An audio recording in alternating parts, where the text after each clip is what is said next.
এরকম মজার একটি ইলিশ ভুনা যদি প্লেটে থাকে তাহলে তৃপ্তি সহকারে পেট ভরে ভাত খাওয়া যায়। আসসালামু আলাইকুম। চমৎকার সুন্দর এই ইলিশ ভুনাটা নিয়ে চলে এলাম আমি রুমা। তো আমি প্রথমে মাছগুলো লবণ হলুদ মাখিয়ে নিয়েছি।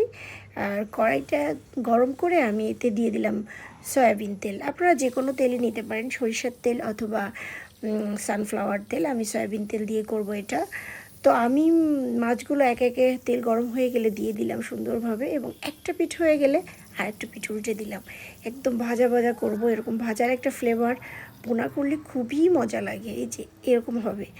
তো আমি এখন তেলটা ওই তেলের ভিতরে আমি দিয়ে দিচ্ছি পেঁয়াজ। আর পেঁয়াজটা একটু ভাজা হয়ে গেলে তারপর বাটা পেঁয়াজ, রসুন, হলুদ, তারপরে ধনিয়ার গুঁড়া, জিরার গুঁড়া, সমস্ত কিছু দিয়ে আমি এরকম একটু কষাবো, তেলেই কষাবো।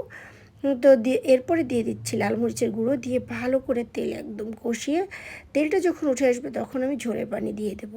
পানিটা যখন ফুটে উঠবে তখন দিয়ে দিচ্ছি কাঁচামরিচ। আর মাছগুলো, আমার ভেজে রাখা মাছগুলো একে একে সুন্দরভাবে দিয়ে দিচ্ছি। তো দিয়ে আমি এটাকে ভালো করে জাল দিব, একদম ঘন হয়ে আসা পর্যন্ত ওয়েট করব। আমি দিয়ে দিচ্ছি লবণ, এবং লাস্টের দিকে একটু আলতোভাবে নেড়ে দিব, এবং মাখো মাখো হয়ে গেলে, এরকম হয়ে গেলে ভাত অথবা পোলাওর সাথে পরিবেশন। আল্লাহ হাফেজ।